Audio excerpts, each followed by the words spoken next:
Chapter 479. Moira's physical fitness was not bad. Her bodyguards were not as strong as her, but she did not know how to use it. Occasionally, she would do some fitness exercises. Thea taught her a few moves and knew that her mother had no combat awareness at all. Even if she could run faster than a bullet, she would not think of subduing a gunman. Running faster than a bullet was unrealistic.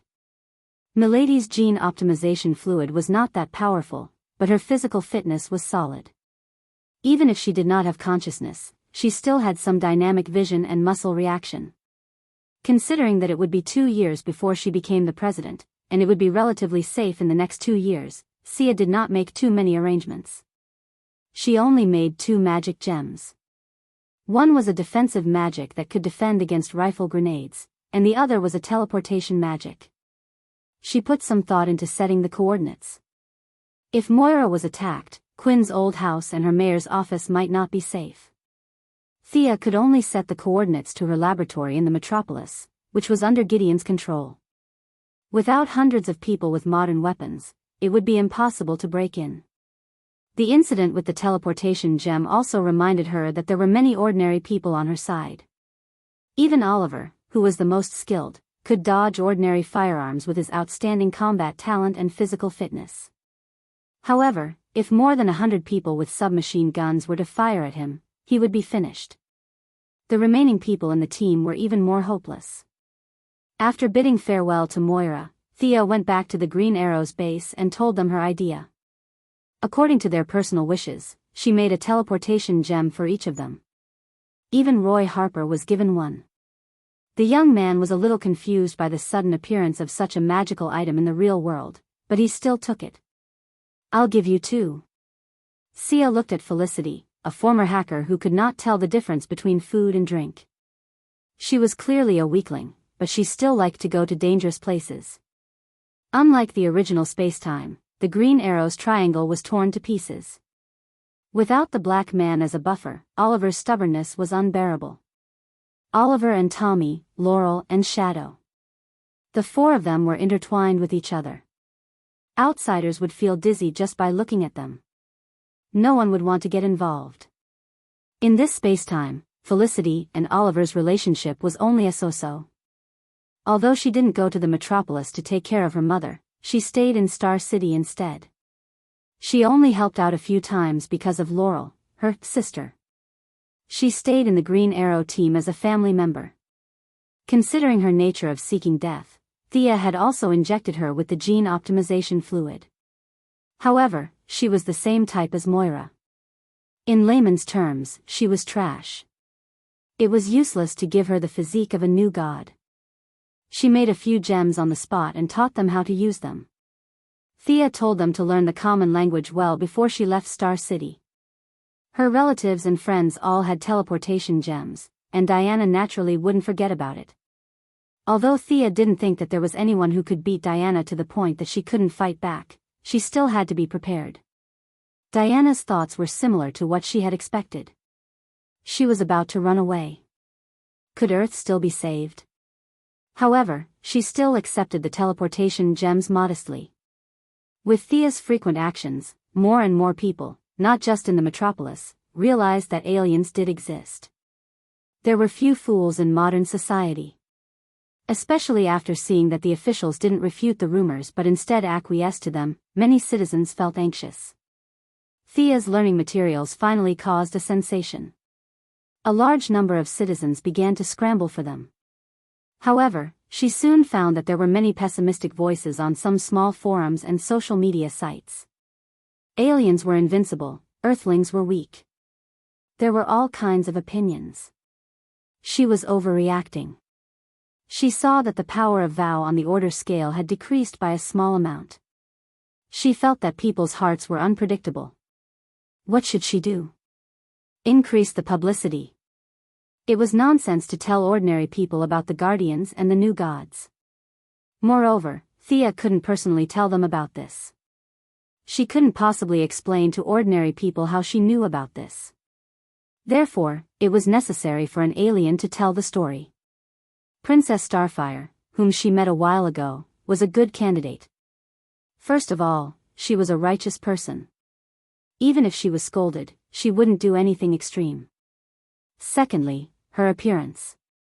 If one didn't look at her green eyes, she would definitely be a beauty. In fact, if one got used to it, green eyes wouldn't be unacceptable. When Thea took over the Yellow Lantern Corps, she only remembered asking Superman to arrange a place for her to stay. As for the specific location, she had to ask Superman. She activated her supervision and found Superman at the scene of a fire. Princess Starfire. Bro Superman scratched his head in response to Thea's question. Why? Did something happen to her? No, but I asked the Martian hunters to take care of her. Superman said vaguely. Huh? Thea was confused. Under her continuous questioning, Bro Superman didn't say anything. Then, she went to look for the Martian hunters. Only then did she know that Superman's Louise was jealous of Hai Xingbo. In order to not cause any conflicts in the family, she could only throw the beautiful Princess Starfire to the Martian hunters. After asking for the address, Thea went to Starfire's apartment. Just as she was about to knock on the door, she saw the door open from the inside. The tall and handsome Nightwing, Dick Grayson, was holding hands with Princess Starfire. They were about to go out. What a coincidence, what a coincidence. After knowing each other for so many years, it was impossible to pretend not to know each other. Dick Grayson could only awkwardly greet Thea. This was a winner in life. Even though he had broken up with Barbara, he still had some feelings for her. Occasionally, they would even have some friendly sex. This was even more impressive. Starfire had only been on Earth for a short period of time, but the two of them had already hooked up. Thea could only admire them. Originally, she was worried that she wasn't familiar with Starfire. Now that Nightwing was acting as the middleman, it was easier for them to talk. Thea forcefully pulled back Nightwing, who was about to run away. Your Broodhaven doesn't need to be saved. You can leave after you finish my business. After briefly explaining her original intention, Thea began to talk about her goal. Miss Starfire, are you willing to do a television program to introduce Earthlings to extraterrestrials? From your point of view, don't scare the citizens, but don't nurture their arrogance. Television program? Starfire and Nightwing looked at each other. What should I say? I can't possibly talk about Tam Allen, right? Sure, you can say whatever you want. You know, Earth's scientific research ability isn't weak. We can bring many extraterrestrial technological products to Earth. At this time, you just have to help promote it. However, in the early stages of the program, there will likely be some negative comments. You have to be mentally prepared. Chapter 480. Spark had come to Earth alone, but she was a playful person. Otherwise, she would not have met Nightwing, who was running around the streets. As a righteous person, she could not rob others even if she did not have any income. Now that Thea offered her a job opportunity, she thought about it carefully. Seeing that Nightwing did not object, she agreed. The TV program definitely couldn't be made boring. If Spark were to read the script on stage alone and talk about extraterrestrials, and the wonders of extraterrestrial technology, no one would watch it. She also had to find an assistant. This person had to be an Earthling with good looks and not afraid of aliens. It would be best if he or she had some experience in recording TV programs. With so many conditions, there were not many candidates, but Thea soon found a suitable candidate. The former anchor lady was recalled to Earth by her. You still want me to do the program? The former anchor lady was a little frustrated. She was forced to do it to make a living. Now that she was so powerful, did she still have to do it? Yes, she had to do it. The young lady's order was unquestionable, so the former anchor lady had to come out again. Spark was not difficult to get along with. Although the anchor lady was still a little unhappy, returning to the program recording site gave her an illusion that it was a lifetime ago. Everything was paved with money. The first episode of the program was broadcasted smoothly. Princess Spark did not need to tell the Earthlings how big the universe was. She just focused on the environment she grew up in and the humanities. The experienced anchor lady asked some questions at the right time, and the two worked well together for the first time. Once the program was broadcasted, the response was not very enthusiastic. However, Spark's beautiful appearance and sincere voice still received some praise. Thea did not expect much abuse, which made her more confident in the follow-up plan. Except for Luther, who was a little dissatisfied that the anchor lady no longer mocked Superman, it was generally very harmonious. The control of Iban Trading Company was in full swing. One of their 15 decision-makers had been secretly controlled by Jared. The next step was to control their active computers and lead the robots to rebel. The Yellow Lantern Corps set things right at the critical moment. They started with the armed forces and gradually nibbled away this neutral universe business alliance. Later, they would develop their forces and feed back some technological equipment to Earth.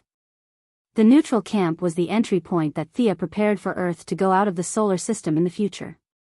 After determining the future direction of development, Moira's enthusiasm was unprecedentedly high. In order to expand her network, she decided to hold a grand Christmas dinner in the name of the city government. Naturally, her children were all present. Even Diana, who had a bad premonition, was pulled over by Thea. "Mrs. Quinn, I've heard a lot about you." Diana bowed slightly. Her etiquette was impeccable. It was the etiquette of a junior to an elder. "Miss Prince, I often hear Thea talk about you." Moira was well aware of the relationship between the beautiful woman in front of her and her daughter. Nowadays, this was not a rare thing. Since they were willing, Moira was naturally not dissatisfied. She gently held Diana's hand and said a few words. Soon, other guests arrived. Thea pulled Diana aside. "Your mother is very elegant. She's an amazing person." When Diana saw that a woman had achieved something, she thought that the woman was a good person. This idea was deeply ingrained in her mind and could not be changed. "Yeah, don't you think she's a bit similar to Queen Hippolyte?" Thea joked. "Huh. That's true. No wonder I feel so close to her." Diana thought about it seriously and nodded solemnly. Thea was amused. These women in power had the same basic characteristics. As if to prove her point, another middle-aged woman chatted with Moira. It was Lex Luthor's mother, Lydia Luthor. She had brought her daughter, Lena Luthor, to the dinner party. Not long after, Oliver brought Shadow and Tommy brought Laurel to the venue. Moira's ambition was not small this time. She had mobilized all her connections, and with Sia's timely help, there were a lot of politicians on the scene. The vice president, members of Congress, several ministers, and many socialites who had received the invitation were all present. The safety of the politicians could not be neglected. The Super Investigation Bureau of the Heaven's Eye Society had sent their best men to protect the guests. The Martian hunter, who pretended to be cool every day, was also present. Not only was he present, but the Gotham tycoon Bruce Wayne and this year's Pulitzer Prize winner, Clark Kent, were also present. Thea's eyelids twitched when she saw them. However, they had to pretend not to know each other. This was a severe test for Diana and Superman, whose acting was slightly immature. There were even more irrelevant people, such as Catwoman and Louise Lane, who were relatives, and Damian and Raven, who were there to eat and drink. Thea even saw Spark and Nightwing whispering to each other, which made Barbara, who came with her father, unhappy. Barry Allen, who did not have much combat power, Felicity, a few friends from the Star City Laboratory, Caitlin Snow, her fiancé Ronnie Raymond, and Cisco Ramon were all present. Some of them were Oliver's friends, while others were Thea's friends. With so many young people gathered together, it was quite a lively scene.